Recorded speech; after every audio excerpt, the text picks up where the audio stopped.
자, 지금부터는 여러분들께서 많이 알고 있는 내용일 거예요. 한번 저와 같이 볼게요. 마가복음 5장 1절부터 13절을 보면 잘 아는 거라사 광이 나타납니다. 더러운 귀신이 나와요. 여러분께서 이 내용을 그냥 넘어갈 수 없을 거예요. 자, 더러운 귀신은 어떤 귀신이에요? 안 씻는 귀신일까요? 양치질을 안 하는 귀신일까요? 아니죠. 더러운 귀신이 뭐죠? 우리가 제2성전 문서에서 봤듯이 섞이면 안 되는 존재들이 섞일 때 성경은 그것을 더럽다라고 이야기합니다. 그죠? 구약 성경에 이런 개념이 나오잖아요. 섞으면 안 될 것들을 섞을 때 하나님께서 그걸 가증스럽다고 이야기해요. 하늘의 영적인 존재와 이 세상의 사람이 서로 섞이면 안 돼요. 그건 하나님께서 금하신 거예요. 그러나 그게 섞여서 거인이 탄생합니다. 결국 그들의 존재 자체는 더러울 수밖에 없는 거죠. 제의적으로 더럽다는 거예요. 그들의 존재 자체가. 제가 그 제2성전 문서인 감찰자들의 책의 일부 내용을 여러분에게 설명해 드렸기 때문에 몇 가지 클릭되는 부분을 분명히 만나셨을 거예요. 그러나 제가 이걸 좀 더 구체적으로 설명한다면 더욱더 클릭되는 내용이 나올 거예요. 일단 한두 가지 내용을 정리하자면 첫 번째, 더러운 귀신이라는 제의적인 용어가 쓰였다는 것. 두 번째, 재밌는 게 뭐냐? 이 더러운 귀신들이 돼지떼에게 들어가요. 그러나 진짜 포인트는 돼지떼에게 들어갔다는 게 아니라 그들이 어떻게 죽어요? 물에 빠져 죽어요. 자, 제2성전 문서에 따르면 더러운 귀신들, 즉 거인들이 뭘로 인하여 익사하죠? 그렇죠. 물로 인하여 익사해요. 죽는 내용 역시 일치합니다. 자, 이러한 몇 가지 확실한 포인트가 나타나는데, 자, 이것들을 학계적으로 다음과 같이 주장한 사람이 있어요. 이제 한스란 사람이 쓴 그 저널인데 정말 유익합니다. 이런 거 꼭 픽업해서 읽어보세요. 이 사람이 다음과 같은 재미있는 내용을 우리에게 제공을 합니다. 첫 번째, 더러운 영. 이라는 표현은 감찰자의 책에 등장하는 섞이지 말아야 할 존재의 교합으로 인해 탄생한 영들을 연상시킨다라는 거예요. 굳이 저 표현을 쓴 이유가 에녹서와의 연결고리를 이루기 위한 장치로 볼 수 있다는 거죠.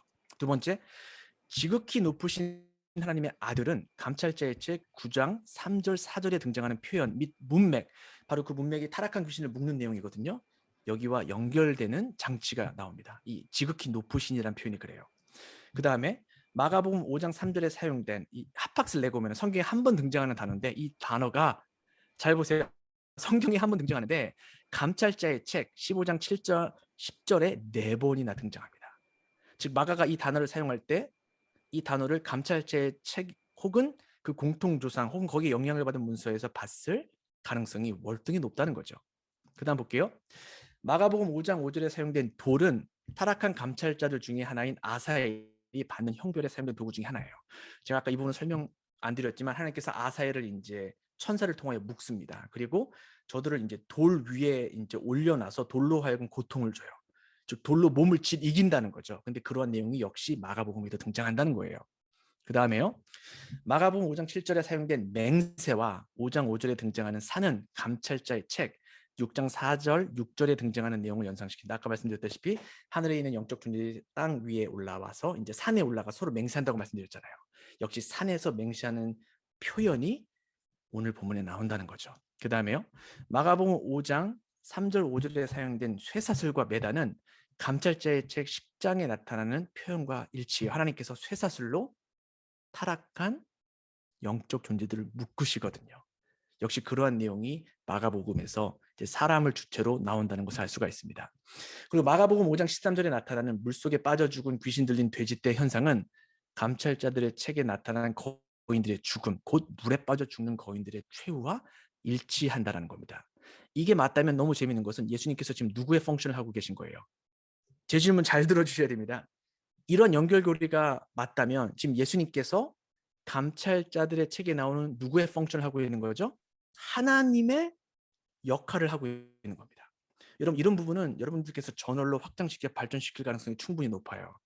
마가복음을 많은 사람들이 예수님의 신성을 강등시키는 하나의 그 문서로 보는데 전 절대 그렇게 생각하지 않습니다. 여러분께서 제1종 문서의 관점으로 마가복음을 보면요. 예수님의 신성이 이곳저곳에 숨은 지식으로 넘실넘실 나타나요. 오늘 본문도 마찬가지예요. 이것을 총체적으로 본다면 예수님이 누구의 펑션을 하느냐 제2성전 문서에 나타나는 야훼 하나님의 펑션을 감당하고 있어요. 이게 로우 크리스탈로이즈일까요? I don't think so.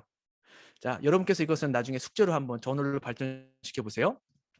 자, 이런 정황들로 미루어 마가복음의 거라사 광인 페리코페는 감찰자들의 책에 영향을 받은 것으로 볼 수 있겠다라고 본저널의 저자는 주장을 합니다. 저도 여기에 상당히 설득력이 있다고 봐요. 자, 그 다음 넘어가 볼게요. 이 부분은 좀 충격을 받을 수 있을 거예요. 자, 지금부터 눈을 크게 뜨시고 머릿속을 비우시고 저와 함께 이 부분을 살펴볼게요. 유다서 14절 15절입니다. 아담의 7대 손 에녹이 이르러 이 사람들에게 대하여 예언하여 이르되 보라 주께서 그 수만의 거룩한 자와 함께 임하셨나니 이는 무 사람을 심판하사 모든 경건하지 않은 자가 경건하지 않게 행한 모든 경건하지 않은 일과 또 경건하지 않은 죄인들이 주를 거슬러 한 모든 완악한 말로 말미암아 그들을 정죄하려 하심이라 하였느니라. 자, 이 구절을 읽어보면 알겠지만 여기에 기록된 에녹의 예언 관련 내용은 구약에 전혀 등장하지 않습니다. 구약에 등장한 에녹은 어떻죠? 하나님과 동행하다가 가요.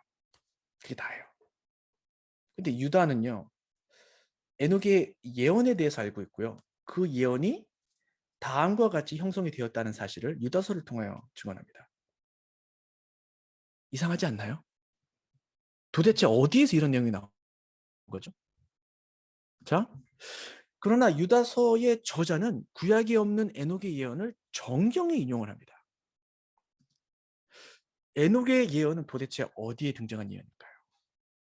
짐작할 수 있을 거예요. 바로 감찰자들의 책에 나타납니다. 근데 그냥 나타나는 게 아니에요. 아주 놀랍도록 구체적으로 직접 인용이라고 해도 과언이 아닐 정도로 아주 동일한 문장으로 나타나요. 지금부터 그걸 볼게요. 자, 헬라어를 공부하신 분들은 지금 유다서 14, 15절을 오른쪽에 NA2A 버전으로 제가 헬라어로 여기다 따놓았어요. 그다음에 이제 왼쪽에는 제가 에녹 1서 이제 1장 9절 이게 감찰자들의 책이 포함되어 있는 부분인데 그 부분을 헬라어로 옮겨볼게요. 자, 왼쪽은 에녹서, 오른쪽은 유다서입니다. 한번 잘 보세요. 헬라어를 모르시는 분들은 괜찮아요. 단어의 모양새만 보셔도 괜찮습니다. 자, 얼마나 공통점이 많은지 살펴보세요. 여러분께서 아마 주석을 읽거나 설교를 듣다 보면 유다서 14절, 15절이 이제 에녹서를 인용했다라는 얘기는 들어봤을지 몰라요. 그러나 얼마나 구체적으로 인용했는지는 접해보지 않으셨을 텐데 지금 한번 그 부분을 같이 해보도록 할게요. 보세요. 왼쪽에 뭐라고 쓰일까? 에르케테. 오른쪽은 엘텐. 자, 참고로 제 헬라어 발음은 에라스미안이 아니라 그 재건된 코인의 발음이에요. 그러니까 여러분이 배우는 헬라어 발음과 좀 약간 다를 수가 있어요. 그래도 좀 이해해 주세요. 왼쪽에 보면 자, 에르케테. 오른쪽에 보면 엘텐 같은 동사죠. 자, 그다음 볼게요. 왼쪽에는 무리아시나프투, 오른쪽에도 무리아시나프투 같은 표현이 등장합니다. 왼쪽은요, 아기위스, 오른쪽도요, 아기위스. 그다음 왼쪽은요, 까타판돈, 오른쪽도 까타판돈. 왼쪽은요, 부세이크리신, 오른쪽도 부세이크리신. 왼쪽 보세요. 깨 에그레사 바산, 오른쪽은요, 깨 에그레사 바산. 왼쪽 보세요. 베리판돈, 오른쪽도 베리판돈. 왼쪽 보세요. 에르곤, 오른쪽 에르곤. 왼쪽 아세비아 사프톤 온 에이베산. 오른쪽도요, 아세비아 사프톤 온 에스베이산. 똑같아요. 왼쪽 볼까요? 스크레이론 온 에이레이산.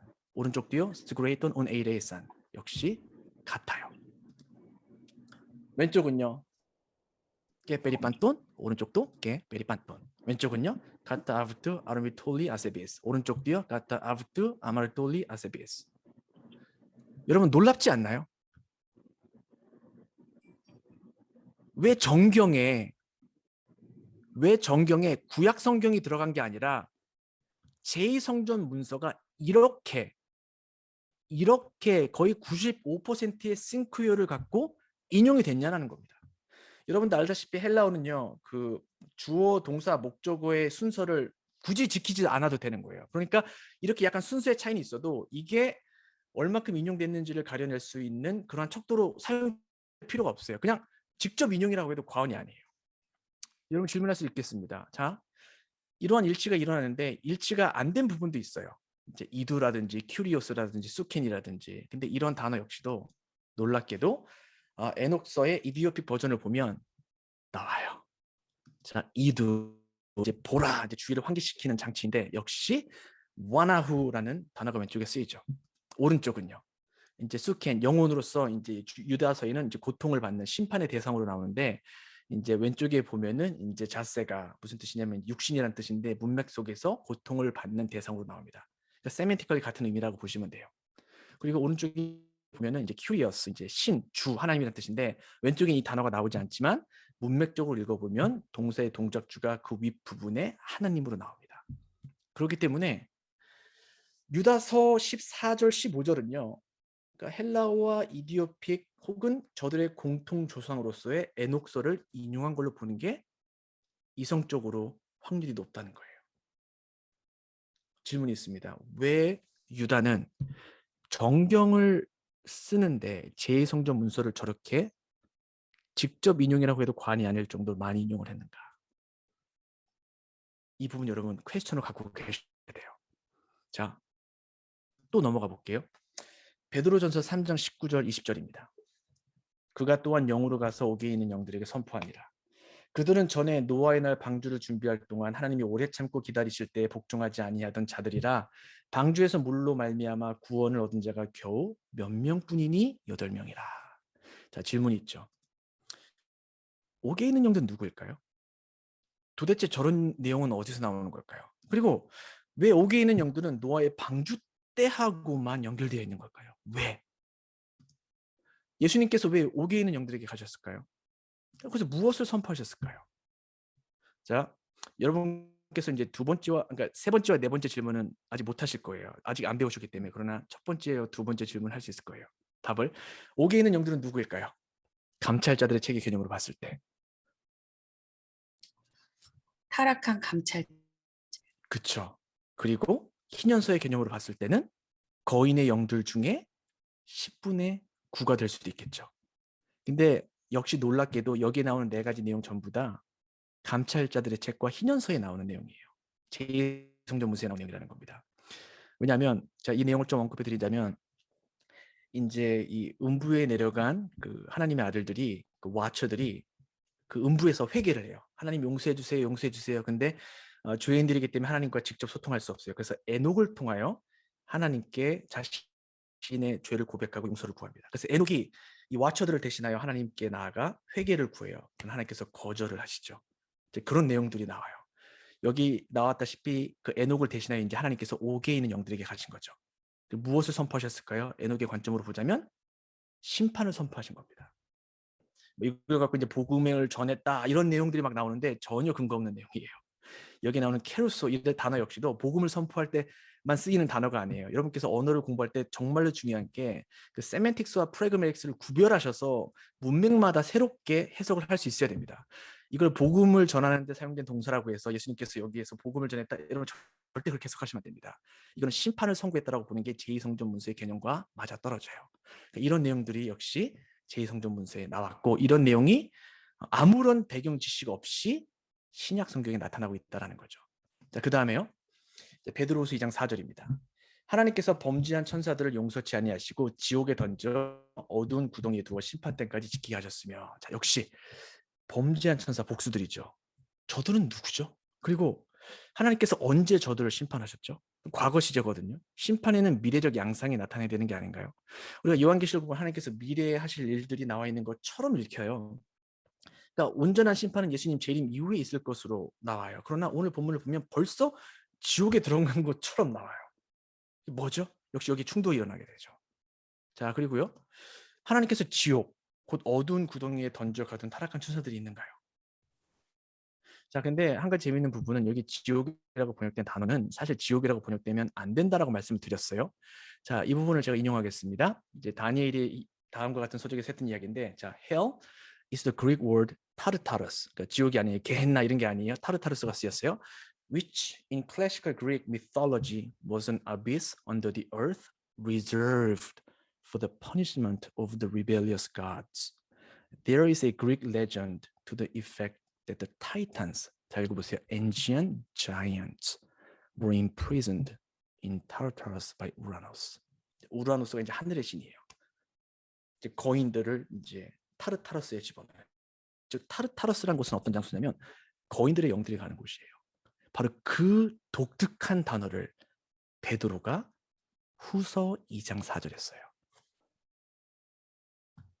자, 그러면 도대체 여기에 나오는 내용은 어디에서 나오는 내용일까? 맞아요. 감찰자들의 책과 희년서에 나온 내용을 베드로가 사용한 걸 볼 수 있다는 거죠. 자, 이번엔 유다서 6절, 7절인데요. 자, 이 부분은 좀 복잡해요. 자, 이 부분은 좀 다루는데 시간 오래 걸리는데 오늘 제가 그냥 구체적인 내용 생략할 거예요. 근데 보시다시피 제가 문법적인 내용도 달아놨어요. 천사들, 남성 복수, 소돔 중성 단수, 고모라 여성 단수, 그들 여성 복수, 그들 남성이 될 수도 있고 중성이 될 수 있다. 이제 이 부분은 일단 읽어볼게요. 또 자기 주의를 지키지 아니하고 자기 초소를 떠난 천사들을 큰 날의 심판까지 영원한 결박으로 흑암에 가두셨으며 소돔과 고모라와 그들 이웃 도시들도 그들과 같은 행동으로 음란하여 다른 육체를 따라가다가 영원한 불의 형벌을 받음으로 거울이 되었느니라. 자, 이 구절은 사실 보수 진영에서 학계적인 통솔의 문제 제기를 일삼는 구절입니다. 그러나 제가 볼 때는 문제를 사실 언급하면 안 된다고 생각이 들어요. 왜냐하면 그 문법적 구조와 숨은 배경의 관점으로 보면 에녹스의 내용을 의미하는 걸로 볼 수 있다라고 전 생각을 하거든요. 사실 이 해석이 중요한 게요. 그들이 이제 남성형으로도 해석될 수 있고 중성형으로 해석될 수 있는데 이게 무엇을 가리키냐? 이 그들이 이제 중성으로 해석될 때는 여기 나온 도시들을 가리킬 수가 있고 남성으로 해석할 때는 위에 천사들을 받을 수 있는데 여기에 대한 논쟁이 되게 많은데 제가 볼 때는 사실 논쟁거리가 크게 없습니다. 보시다시피 여기 그들을 보면 그러니까 그들을 보면 여성 복수인데 앞에 있는 그 소돔과 고모라를 받는 어떤 어트랙션이라는 문법적 요소가 작용이 되거든요. 이런 걸 봤을 때 저는 에녹서를 이야기하는 걸로 보는 게 훨씬 더 타당하다고 생각이 들어요. 그러니까 이런 자세한 내용은 나중에 여러분께서 따로 공부하시고요. 제 해석이 맞을 경우에 그리고 저의 해석만 이런 게 아니라 상당히 많은 리딩 스칼라들도 저와 동일한 해석을 내려요. 본문에 대해서는. 자, 이런 해석이 맞았을 때 우리는 퀘스천을 던질 수밖에 없어요. 천사들이 언제 음란하여 다른 육체를 따라갔었죠? 구약이 안 나와요. 신약에도 나오지 않아요. 천사들이 언제 자기 주의를 지키지 않고 자기 처소를 떠났죠? 복수형이에요. 단수가 아니라. 창세기 3장을 언급하지 않는다는 거죠. 그리고 이런 천사들이 언제 영원한 결박을 흑암에 갇혔죠? 아까 얘기했다시피 신약적 심판은 미래적 양상을 띠고 있어야 되지 않습니까? 이런 퀘스천들이 막 나와요. 그러나 제2성전 문서를 공부한 저 여러분들은 아하, 바로 감찰자들의 책에 나오는 내용을 유다가 픽업하여 사용했구나라는 것을 알 수가 있어요.